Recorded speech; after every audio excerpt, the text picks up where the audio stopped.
I'm in the 2012 Regal GS. I think I've been waiting for this a long time. GM is bringing hot rods back to their sedans. I mean, you think Buick, you think old person, you think rental car. I'm sorry, but that's just become the brand. But China thinks Lexus. The demand for Buick is being driven by China. Well, no surprise there. Pretty much the demand for anything is being driven by China. Now, is it competing with the BMWs of the world? Rear-wheel drive versus front-wheel drive, that's a fight you're really not going to win. But this one like this, loaded to the gills, $37,000. $37,000 in Beamer world doesn't really get you very much.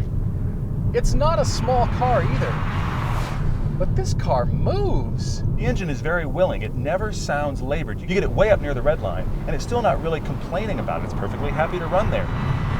The engine is great. The transmission is not. Every time I shift, it sits here and goes, okay, I think is that what we want? Okay, now we're going. Check your expectations. This is a shiftable automatic. This is not a paddle shift. This is not a dual clutch. Using this transmission mated to this engine is like having a prize-winning racehorse ridden by a brand new jockey. This car comes with a 6-speed manual transmission, and that's the choice to get.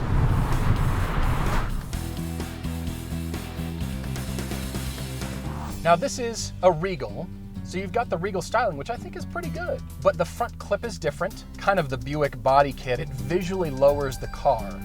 That nice scoop on the side panel is really a distinctive feature on this car. And the actual character line up over the wheels into the trunk, it actually kind of is a familial resemblance to the Chevy Cruze, but it still looks very mean.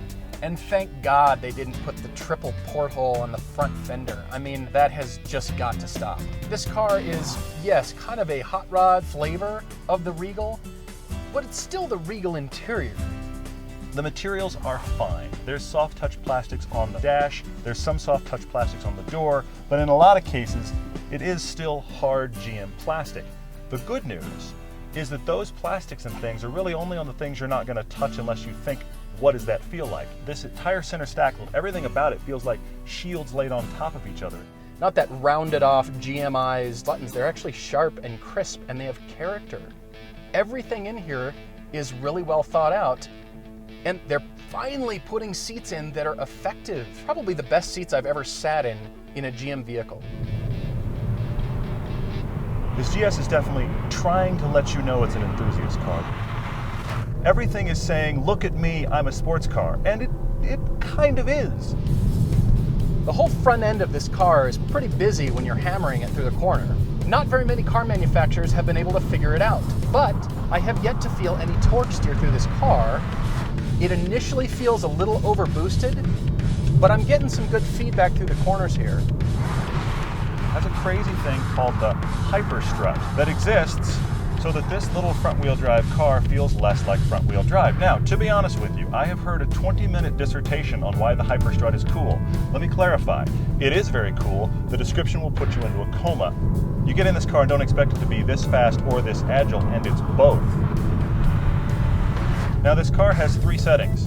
It has normal, it has sport, which makes everything about 20% or so more aggressive, and then it has GS. So let's be honest, I just kind of want to break it in the GS button position and just leave it there. Take a screwdriver and pry that button off so you can never change it. GM has done nearly everything they can to make this a driving machine, but it's still a front-wheel drive, turbocharged car. Do I think the GS is going to peel away BMW and Audi buyers? Well, let's be honest, that's asking a lot. If it was all-wheel drive, I think we'd have a little bit better shot.